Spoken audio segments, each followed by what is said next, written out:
여러분 내일 아침에 그 핵심 타겟이신 법인 대표님과 마주 앉아 있다고 한번 상상해 보시죠. 코스피 지수가 막 방금 역사상 처음으로 8,000선을 돌파했다고 축포를 터뜨리고 있거든요. 와, 진짜 엄청난 뉴스죠. 네, 그런데 정확히 같은 시간에 시중은행에서는 빚을 감당 못해서 채무 조정을 신청한 건수가 무려 4배나 폭증했습니다. 게다가 국세청은 법인 차량 세무조사에 전례 없는 칼을 빼들었고요. 그러니까 이게 완전히 극단적으로 모순된 상황인 거잖아요. 수많은 정보가 막 쏟아지는 날일수록 현장에 계신 여러분은 고객의 머릿속에 흩어진 파편들을 하나의 스토리로 엮어주셔야 하거든요. 맞습니다. 오늘 심층 분석에 함께 하시는 여러분은 매일 현장에서 치열하게 고민하시는 그 보험 영업 전문가분들이시잖아요. 오늘 저의 미션은 아주 명확합니다. 네, 단순히 뉴스를 전달하는 게 아니죠. 그렇죠. 2026년 5월 27일 오늘 쏟아진 이 방대한 정치, 경제, 사회 뉴스들을 그냥 읊어드리는 게 아니라요. 이 정보들을 어떻게 내일 미팅 테이블에 올릴 날카로운 무기로 재련할 것인가. 그 숨겨진 인과관계랑 고객의 심리를 파헤쳐 보겠습니다. 정보의 나열은 솔직히 검색창에 더 잘하잖아요. 우리가 주목할 것은 현상 이면의 왜, 그리고 어떻게입니다. 그 무거운 경제 이슈를 꺼내기 전에 일단 고객의 경계심을 허무는 게 중요하거든요. 이 사람은 나에게 이득을 주는 사람이다. 이런 심리적 닻을 내리는 작업부터 시작해 볼까요? 대화의 문을 여는 데는 사실 날씨만 한 게 없죠. 오늘 전국적으로 비 소식이 좀 크게 있습니다. 남해안 쪽이 특히 심하더라고요. 네, 맞아요. 남해안이랑 제주도에는 최대 100mm 폭우에다가 돌풍, 천둥까지 동반되거든요. 근데 여기서 단순한 날씨 인사 끝에 아주 실용적인 팁 하나를 덧붙이는 겁니다. 바로 스타벅스 선불카드 환불 정책 완화 소식이죠. 그 다음 달 1일부터 14일까지 한시적으로 잔액 비율 조건 없이 전액 환불해준다는 그 말씀이시군요. 네, 맞습니다. 기존에는 잔액이 일정 비율 이하로 남아있어야만 환불이 돼서 소비자들 불만이 좀 있었거든요. 그래서 고객님, 빗길 안전운전 하셨나요? 참 지갑이나 앱에 애매하게 잔액 남아서 잠들어 있는 스타벅스 카드 있으시면 다음 달 초에 조건 없이 전액 환불된다고 하니까 꼭 챙겨 받으세요. 이렇게 넌지시 던지는 거죠. 여기서 작용하는 심리적 기제가 아주 흥미롭습니다. 이게 사실 금액의 크기가 중요한 게 아니거든요. 그럼 뭐가 중요한 건가요? 누군가 내 지갑에서 막 새어나갈 뻔한 푼돈이나 잊고 있던 작은 권리를 챙겨주었을 때 인간은 본능적으로 상호성을 느끼게 됩니다. 이 사람은 내 자산을 섬세하게 방어해주는 큐레이터구나. 이런 무의식적인 신뢰가 쌓이는 거죠. 와, 큐레이터 좋은 표현이네요. 자, 그 큐레이터로서의 신뢰를 2030 세대나 혹은 그 연령대의 자녀를 둔 중장년층에게 확실하게 각인시킬 메인 디시가 하나 더 있습니다. 어떤 거죠? 다음 달에 금융당국이 출시하는 청년 미래 적금인데요.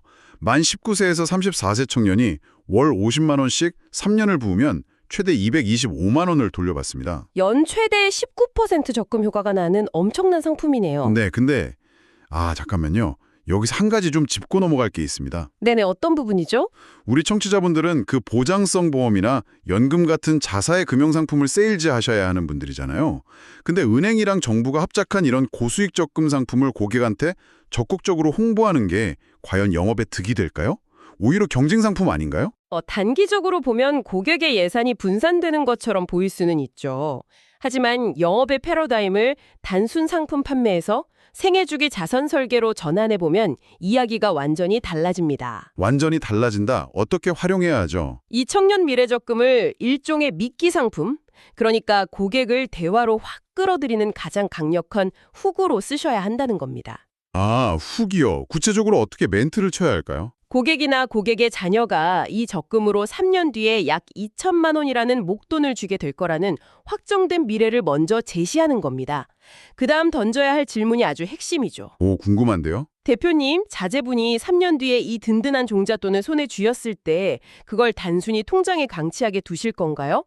20대에 형성된 이 자산을 어떻게 장기적으로 굴리고 방어할 것인지 그 두 번째 스텝을 저와 함께 지금부터 설계하셔야 합니다. 이렇게요.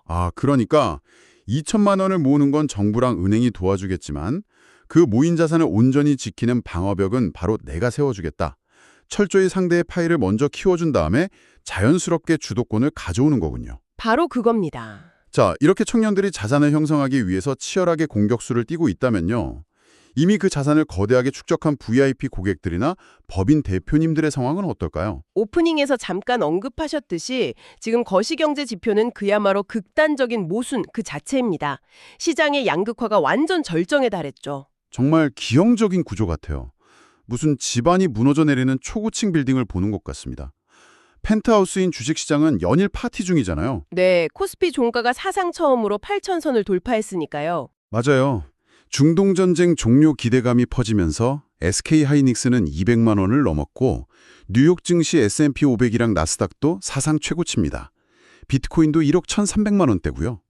근데 빌딩의 지하, 즉 서민 경제를 지탱하는 기둥들은 쩍쩍 금이 가고 있죠. 네, 올해 5대 시중은행의 자체 채무조정 규모가 전년 대비해서 무려 4배나 폭증했습니다. 빚을 못 갚아서 한계에 몰린 사람들이 그만큼 엄청 많다는 뜻이잖아요. 집안이 무너지는 빌딩이라는 비유가 정말 딱 맞네요. 환율 변동성도 심각합니다.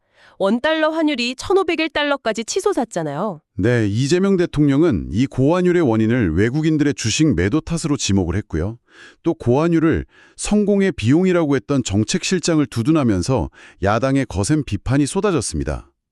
물론 저희는 양측의 의견을 사실로서만 전달해드리고 어떤 정치적 입장도 지지하지 않지만요.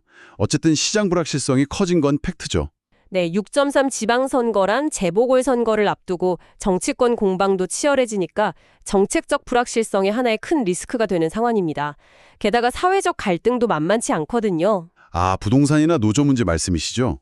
네, 서울 20년 장기 전세의 주택 입주민들은 퇴거 위기에 몰려서 분양 전환 요구하며 서울시랑 갈등을 빚고 있고요. 삼성전자 내부에선 성과급 잠정 합의안을 두고 반도체랑 비반도체 부문 노조 간의 갈등이 막 격화되고 있습니다. 정말 곳곳에서 자산이나 소득을 둘러싼 파열음이 들리네요. 그러니까 주식은 날아가고 환율은 치솟고 빚 못 갚는 사람은 4배 늘고 사회 갈등은 커지고 이 복잡한 상황을 법인 대표님들 만날 때 어떻게 하나로 깨어서 전달해야 할까요? 바로 이 지점이 미팅 때 던져야 할 핵심 화두입니다. 자산 시장은 불타오르는데 실물 경제는 무너지는 이 팽팽한 긴장 상태. 양극화가 심해질수록 경제학에서 말하는 꼬리 위험 발생 확률이 급격히 올라갑니다. 꼬리 위험이요? 그 개념이 좀 낯선 청취자분들을 위해서 조금만 더 일상적인 언어로 풀어주시겠어요? 막 주식이 매일 오르내리는 그런 변동성을 말하는 건가요? 아닙니다. 꼬리 위험은 통계학의 정규 분포 양쪽 끝부분을 말하는 건데요. 즉, 발생할 확률은 극히 낮지만 한 번 터지면 포트폴리오 전체를 완전히 박살내버릴 수 있는 파멸적 리스크를 의미합니다. 아, 파멸적 리스크. 네, 지금처럼 국가 전체적으로 빚을 못 갚는 사람이 늘어나고 양극화가 심해지면 정부의 가장 시급한 과제는 당연히 세수 확보가 되겠죠. 아하, 여기서 오늘 국세청 뉴스가 연결되는군요. 국세청이 그 법인 명의의 고가 차량, 이른바 연두색 번호판 차량의 사적 유용을 명백한 탈세로 규정했습니다. 운행 기록 전수 분석 등 강도 높은 세무조사도 예고했고요. 그렇습니다. 법인 대표들에게 가장 치명적인 꼬리 위험은 주가 하락이 아니에요. 예측하지 못한 징벌적 세금 철퇴나 이런 강력한 세무조사로 기업 자금줄이 완전히 묶여버리는 상황이죠. 근데 제가 딴지를 좀 걸어보자면요. 대표님들 입장에서는 본인 주식 포트폴리오가 지금 막 2배씩 뛰고 있는데 국세청이 법인차 운행일지 좀 본다고 크게 신경이나 쓸까요? 그냥 벌금 좀 내지 뭐 이러고 넘기지 않으실까요? 바로 그 안일함이 영업 현장에서는 빈틈이 됩니다. 세무조사는 단순히 벌금 몇 푼 내고 끝나는 일회성 이벤트가 아니잖아요. 그렇죠. 장부를 다 열어보니까. 네, 국세청이 법인차를 빌미로 장부를 들여다보기 시작하면 그 파장은 기업 전체 자금 흐름에 대한 전방위적 압박으로 이어질 수 있습니다. 그래서 대표님들께 이렇게 말씀하셔야 해요. 네, 어떻게 던질까요? 대표님, 코스피 8,000선 돌파 파티에 취해 계실 때가 아닙니다. 지금 정부는 부족한 세수를 메우기 위해서 언제든 타겟을 정해 꼬리 위험을 발생시킬 준비가 되어 있습니다. 아, 약간 경각심을 주는 거네요. 네, 자산을 불리는 공격의 시대는 지났고 지금은 번 돈을 세무 리스크로부터 완벽하게 분리하고 방어하는 수성의 시대입니다. 이렇게 짚어주시는 겁니다. 아, 공격수에서 수비수로 모두 전환을 확 시켜버리는 거군요. 주식 호황기에는 변액 보험 같은 투자성 상품으로 수익을 내더라도 채무 폭증이나 세금 추징 같은 위협 앞에서는 자산을 안전하게 묶어둘 분산이 필수적이라는 논리네요. 맞습니다. 자, 이렇게 거시적인 자본 방어벽 얘기를 해봤는데요. 사실 국세청 조사보다 훨씬 더 예측 불가능하고 치명적인 위험이 우리 일상 곳곳에 도사리고 있지 않습니까? 네, 자본 방어가 무의미해지는 순간이죠. 바로 물리적이고 신체적인 인프라의 붕괴입니다. 오늘 들어온 사회면 뉴스들 보면 진짜 한숨부터 나오더라고요. 서울 한복판에서 60년 된 서소문 고가차도가 철거 작업 중에 무너져 내렸습니다. 현장 소장 포함해서 3명이 숨지고 3명이 중상을 입었고요. 이미 안전진단 D등급을 받은 노후 시설물이었잖아요. 네, 거기에 GTX A 노선은 철거 누락 부실 시공이 확인돼서 공사 중단까지 검토 중이고요. 선로 인근 사고로 KTX랑 일반 열차 34편이 줄줄이 취소되거나 지연됐습니다. 이런 뉴스들을 그냥 재수가 없었던 개별적인 사고로 치부하면 안 됩니다. 70년대, 80년대 압축 성장기에 지어졌던 인프라들 수명이 다하면서 국가라는 거대한 시스템의 내구도가 한계에 달했다는 구조적 신호거든요. 근데 이 시스템의 한계라는 말이 참 무서운 게 이게 물리적 인프라에만 국한된 게 아니란 말이죠. 강원도 한 군부대에서는 간부가 병사한테 강압적으로 팔굽혀펴기를 시켜서 병사가 횡문근 융해증이라는 중증 질환에 걸렸습니다. 아, 근육이 녹아내리는 그 무서운 병이잖아요. 네, 근육이 녹아서 독소가 신장을 망가뜨리는 건데 피해자가 막 고통을 호소해도 묵살당했다고 해요. 군대라는 보호 시스템이 아예 작동을 안 한 거죠. 사실 더 뼈아픈 건 의료 인프라입니다. 임신부가 병원을 못 찾아서 구급차 안을 전전하다가 태아가 숨지는 너무 비극적인 사건이 발생했잖아요. 정부가 부랴부랴 중증 모자료 센터를 전국 6곳으로 확대하고 동네 의사들 파트타임 근무 허용하겠다는 대책을 내놨지만 전형적인 사후 약방문이죠. 네, 비판을 피하기가 어렵습니다. 정말 참담한 소식들인데요. 여기서 제가 또 악마의 대변인 역할을 좀 해보겠습니다. 현장에 계신 영업인분들이 고객 앞에 앉아서 무너지는 고가차도 이야기, 근육 녹아내린 병사 이야기, 응급실 못 찾아 숨진 태아 이야기 막 늘어놓는다면 고객 입장에서는 아, 이 사람이 공포심 조장해서 보험 하나 더 팔려고 이러네 하면서 불쾌해하지 않을까요? 매우 예리한 지적이십니다. 뉴스 전달 방식이 조금만 엇나가도 불쾌한 공포 마케팅으로 전락할 위험이 있죠. 여기서 핵심은 고객 개인의 불운을 탓하는 방식이 아니라 앞서 말씀드린 공공 시스템의 붕괴라는 객관적 사실을 조명하는 데 집중하셔야 한다는 겁니다. 개인의 불운이 아니라 시스템의 붕괴. 구체적으로 어떤 화법의 차이가 있을까요? 고객님, 운전 조심하셔야 합니다. 사고 납니다. 이건 공포 마케팅이에요. 하지만 고객님, 내가 아무리 방어 운전을 완벽하게 해도 내가 달리고 있는 60년 된 고가도로 자체가 무너져 내리는 건 개인의 주의력으로 피할 수 없습니다. 이건 시스템의 한계를 짚어주는 이성적인 접근이죠. 아, 완전히 다르네요, 느낌이. 의료 공백 사태도 마찬가지입니다. 태아보험이다 어린이보험 고객한테 아이가 아플 수 있으니 보험 되세요. 이게 아닙니다. 국가의 의료 안전망이 붕괴되고 있습니다. 새벽에 아이가 위급할 때 응급실 문은 닫혀 있을 수 있습니다. 이렇게 팩트를 던지는 거죠. 그러고 나서 해결책을 제시하는 거군요. 네, 그렇다면 완벽한 VVIP 사적 의료 서비스를 언제든 비용 걱정 없이 이용할 수 있는 강력한 개인 안전망을 부모님께서 직접 구축하셔야 하지 않겠습니까? 이렇게 논리를 승화시키는 겁니다. 와, 완전히 이해했습니다. 막연하게 운이 나쁠까봐 두려워하는 게 아니라 낡고 금이 간 공공인프라에 내 가족 생존을 위탁할 수 없으니까 통제 강한 사적 안전망을 보험으로 구축하라. 설득력이 엄청납니다. 자, 지역사회 인프라도 이렇게 불안한데 시야를 밖으로 확 돌려보면 글로벌 거시안보 시스템은 훨씬 더 혼란스럽습니다. 국제안보 뉴스는 우리 일상이랑 되게 멀어 보이지만 사실 대중심리 밑바닥에 통제 불가능한 불안감을 주입하는 가장 강력한 기제거든요. 지금 전 세계가 그냥 지뢰밭이잖아요. 트럼프 미국 대통령은 이란의 농축 우라늄 폐기한 수용하면서도 남부지역 공습 이어가며 군사압박 계속하고 있고요. 근데 러시아는 우크라이나가 자국 석유시설 공격하니까 수도 키이우에 대규모 보복 타격 예고하면서 외국인들 대피 경고 내렸습니다. 이런 와중에 우리나라는 이재명 대통령이 자주국방 상징이라면서 2030년대 중반 목표로 첫 핵 추진 잠수함 진수 계획을 발표했어요. 물론 미국이랑 풀어야 할 과제가 선덤이지만요. 근데 이런 국제 소식들을 고객한테 얘기할 때 주의할 점은 뭔가요? 러시아가 키이우를 타격한다니까 안보험 준비하세요. 이건 너무 코미디잖아요. 아, 그럼요. 그건 진짜 비약이죠. 이런 거시적이고 국제적인 불확실성 뉴스를 영업에 활용하는 열쇠는 바로 행동심리학에서 말하는 보상적 통제라는 개념에 있습니다. 보상적 통제요. 인간이 혼란 속에서 막 무언가를 보상받으려 한다는 건가요? 네, 비슷합니다.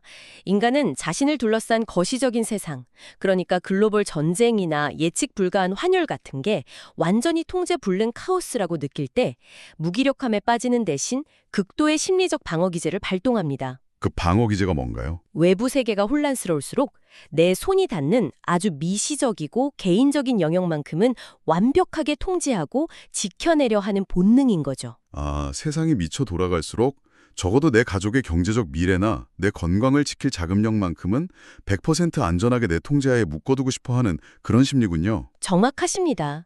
그래서 고객한테 국제뉴스를 브리핑하는 이유는 보험 상품을 팔기 위해서가 아니에요. 그럼 어떤 멘트로 접근하나요? 대표님 세상이 참 어지럽습니다. 밖으로는 전쟁 터지고 안으로는 인프라 무너지고 양극화 티닫고 있죠. 이런 통제 불능 시대에 대표님의 삶과 가족을 굳건하게 지탱해줄 절대 변하지 않는 확고한 기준, 완벽하게 통제 가능한 재무적 다차나쯤은 깊게 내려두셔야 하지 않겠습니까? 이렇게 내면의 심리적 통제 욕구를 딱 일깨우는 겁니다. 와, 이거 진짜 단순한 뉴스 브리핑이 고이 심리 상담 영역으로까지 확장되는 느낌이네요. 자, 어느덧 오늘 심층 분석을 마무리할 시간입니다. 오늘 저희가 다룬 뉴스들이 내일 아침 미팅 테이블에서 어떤 흐름으로 이어질지 여러분 쫙 정리가 되시죠? 네, 날씨랑 스타벅스, 청년 적금으로 호혜성을 자극해서 대화문을 열고요. 그렇죠. 그리고 코스피 8,000선이랑 빚 폭증이라는 모순 속에서 세무조사라는 꼬리 위험 짚어주면서 수비 모드로 전환시킵니다. 마지막으로 붕괴되는 사회 의료 인프라랑 국제정세 혼란을 거울 삼아 공공 시스템에 의존할 수 없는 시대에 사적 안전만 구축해야 한다는 당위성까지 도달했습니다. 매일 쏟아지는 되게 건조한 팩트들도 그 이면에 왜 그리고 어떻게를 파고들면 고객의 행동을 이끌어내는 가장 강력한 명분이 되거든요. 오늘 이 논리 구조가 여러분 현장에 날카로운 무기가 되길 바랍니다. 지미든의 유명한 명언 중에 이런 말이 있습니다. 나는 바람의 방향을 바꿀 수는 없지만 내 돛의 방향을 조절하여 항상 목적지에 도달할 수는 있다. 여러분은 단순히 약관 적힌 종이 파는 사람이 아니잖아요. 네, 절대 아니죠. 이 거친 불확실성의 돌풍 속에서 고객이 무사히 목적지에 닿을 수 있게 돛을 함께 잡아주는 조타수이십니다. 오늘 우리가 인프라 붕괴나 거시적 혼란 이야기하며 대비책 논했는데요. 내일 출근길에 이 질문 하나만 스스로에게 꼭 던져보셨으면 합니다. 국가도로가 갈라지고 의료 시스템 삐걱거리고 글로벌 동맹도 계산기 두드리는 이 시대에 어쩌면 고객이 여러분에게 진정으로 원하는 건 단순한 재무적 방어 그 이상이 아닐까요? 심리적 확실성이 필요할 때죠. 네, 모든 게 불확실한 세상에서 오직 당신만이 변하지 않고 내 곁을 지켜줄 것이라는 그 심리적 확실성 말입니다. 내일 만날 고객에게 여러분은 그 확실성을 쥐어줄 준비가 되셨습니까? 내일 미팅 자신 있게 리드하시길 바라며 오늘 심층 분석은 여기서 마칩니다.